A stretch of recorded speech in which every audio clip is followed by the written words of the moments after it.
Hello, college football fans across the nation. Welcome to the first take of Urban's Take with Tim May, yours truly. Urban Meyer, welcome back. Welcome back to a little joint conference with me, and basically, welcome back to college football, my man. Yeah, it's great. First of all, you're a great friend, a guy I've admired for so many years, and you do your job so well. I think this is a no-brainer, and we're going to have a little fun with it. Thanks. Yeah. I want to make sure people understand you had that little hiatus from college football last year. We've already covered that in a podcast we did a little while ago, but basically you're back up in and around college football. What does that feel like? You're headed for the big noon kickoff again, a show that I thought you guys really blazed some trails there your second year before you decided to give the NFL a shot. But you're back with that group now, and just how does that feel to be back on the big noon kickoff on Fox?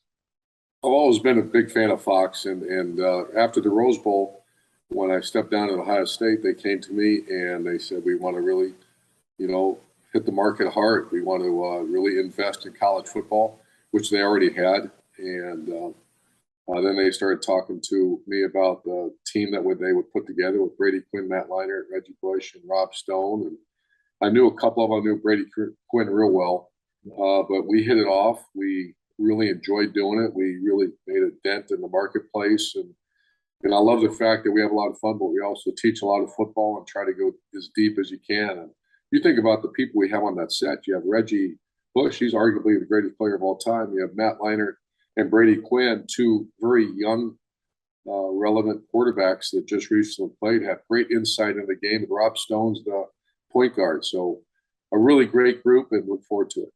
I was going to say, man, a lot has changed too since you left college football and are now coming back. I mean, Brady or Matt Leinart and Reggie Bush, they're going to be alums of a Big Ten team here. That's crazy, isn't it? I mean, USC, UCLA, and it never stops, does it? Yeah, can you imagine that? Now, there was a No. time where USC was on the pinnacle of college football with Pete Carroll, and I'll go back further than that. There was the Larry Smith era when they won the Rose Bowl over and over again, and way before that, you had Terry Donahue at UCLA. Yeah. The Pac-12 was strong. Washington won a championship. Arizona State was always tough. Cal was tough. And to think that and then obviously Oregon had an incredible run.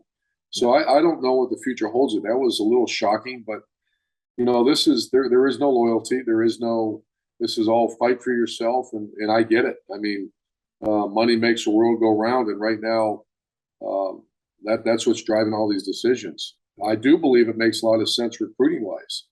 Some of these moves made no sense to me. When A&M went to SEC and Arkansas, and you just wonder why that happened. Even Nebraska to a point. Just when you talk about college football, Tim, it starts with recruiting and it ends with recruiting. Yeah. California has such good players. Ohio State and the Wolverines have gone into California recruiting a little bit. Now it kind of opens the floodgates a little bit. I'm not sure how much UCLA and USC will come out east recruiting. They will a little bit, but there's so many players out west that I just see the Big Ten hitting California a little harder now. Yeah, I was going to say CJ Stroud, Ohio State's second-year starting quarterback. Rancho Cucamonga, right there in the Inland Empire in Southern California. And obviously, he and Jackson Smith and Jigba put on quite the show there in the Rose Bowl against Utah. One of the places those are two of your former teams going at each other, man. How do you handle yourself when that's happening? Well, I was so busy at the time, but Kyle Whittingham. I'm more into the people. Kyle Whittingham was the guy that replaced me. Ryan Day replaced me. They were handpicked. Not good coaches, great coaches. Two of the best I think there are that are out in the profession right now. Two of the best that's been around in my mind last 25 years. And I knew it'd be a great game. I told Ryan I thought that was the best coaching job. You lost the rivalry game, and then all of a sudden, your two first-round receivers are not playing. At Ohio State, it's national championship or bust. I've been there. It's really hard to keep that team motivated. And then you look across the field, you got the Pac-12 champs, a highly motivated team to win that Rose Bowl, a great team, and we fall behind. And I think Ryan Day showed his coaching acumen right there. He kept that team and his staff. He kept them together. Defense struggled, but they found a way to win. And I thought that was his best coaching job. All right, man. You're considered among the elite coaches of all time in college football, three national championships. the job. Heck, I've told you before, Utah in 2004, I thought deserved a shot at playing for the national championship.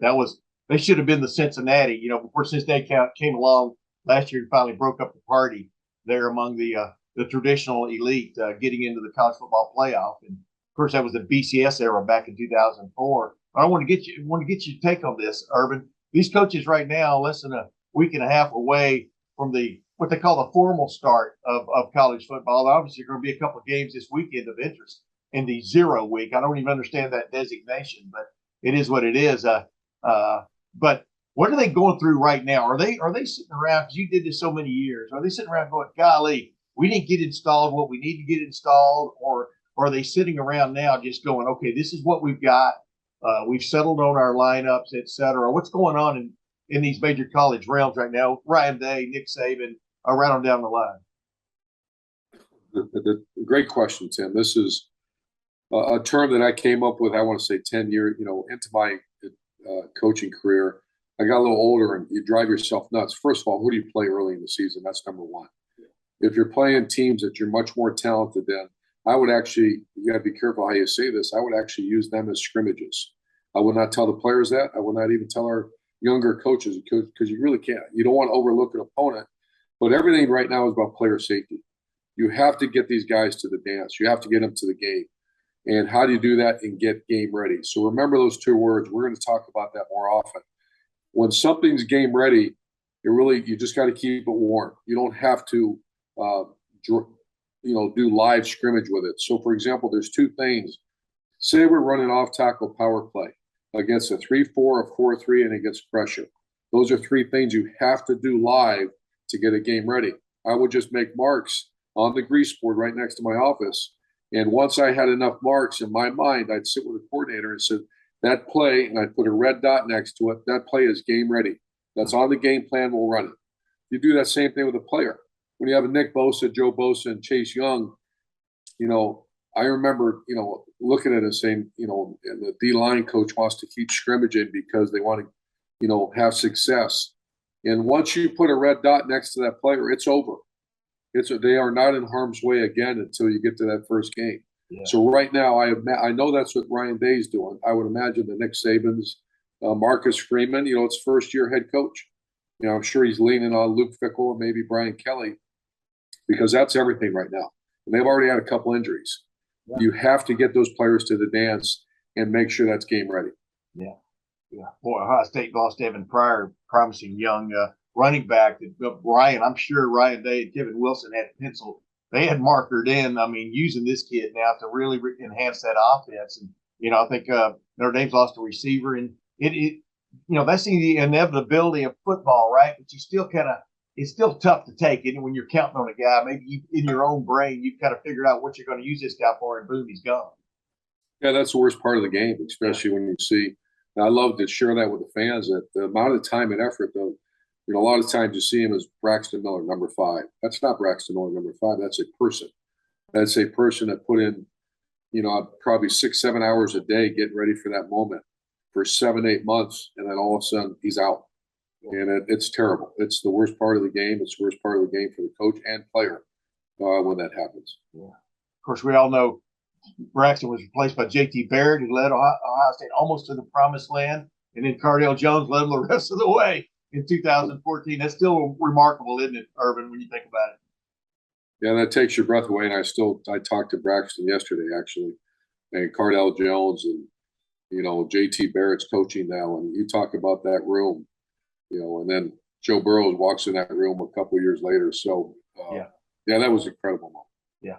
Hey, real quick, CJ Stroud, Bryce Young. Bryce Young won the Heisman last year. CJ Stroud's considered the favorite this year. Is that legit? Let's just hit a few high points here. Is that a legit look at this going into this season?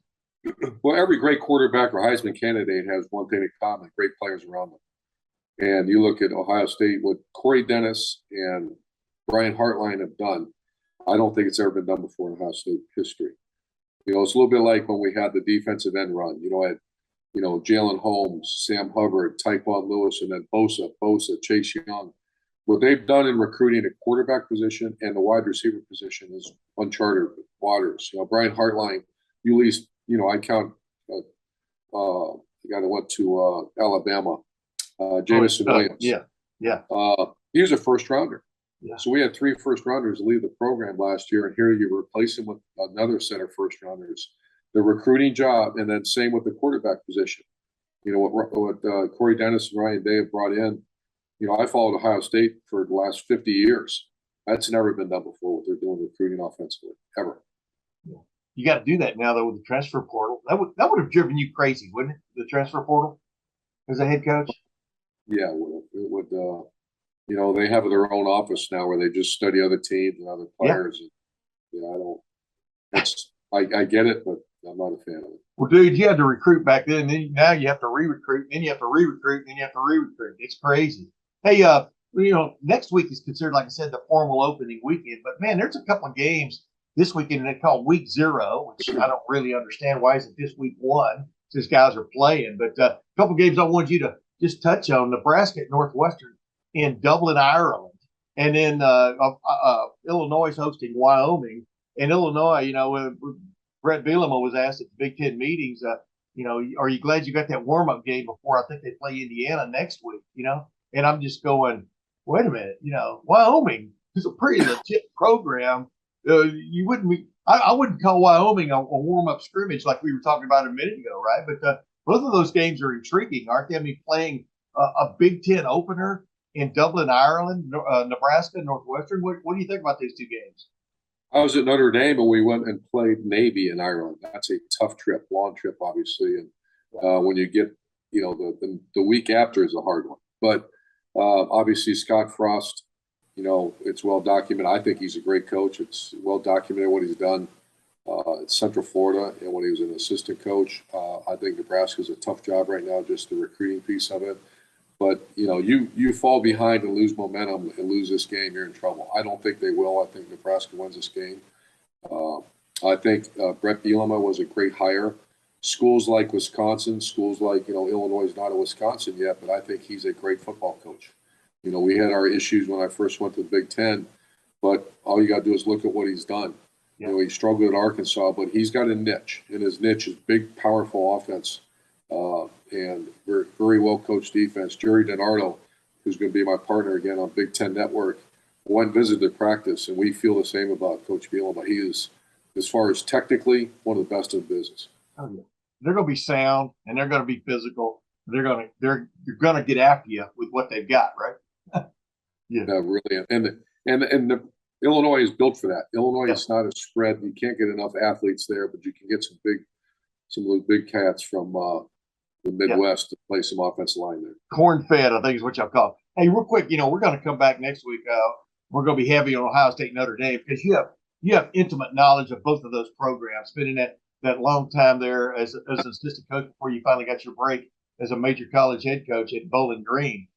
And of course, Ohio State, what you did there, winning the national championship and putting together some of the great teams and putting together really the foundation that Ryan Day is just built on, right? I mean, obviously before you, Jim Trussell, but you have a real intimate knowledge of it. But just give me one little thought that's going through your brain right now about that matchup.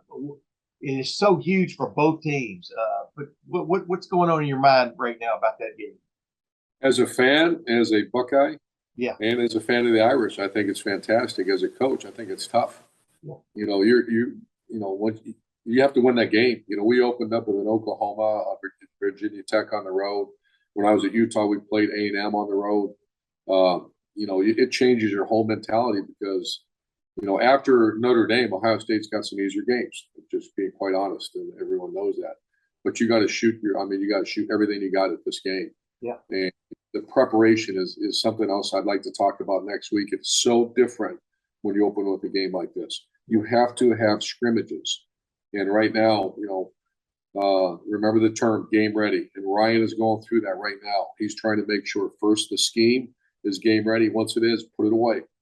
Keep it warm, but put it away. And then the most important thing is the health and safety of that player. Once he's game ready, he is not in a position where he'll hit the ground another time before they play the game. Well, ladies and gentlemen, that's the first take of Urban's Take with yours truly, Tim May. We're going to be back every week this football season. Urban, I'm really looking forward to this, man. I hope people tell their friends about tuning into this thing. It's going to be available on on3.com and on YouTube. I'm I'm really fired up. I almost get tongue tied because I really enjoy talking football. And as you know, I've always enjoyed talking football with you. And thanks for joining me, my man. Yeah, you're the best, Tim, and I look forward to this. Thank you. We'll see you next week, ladies and gentlemen.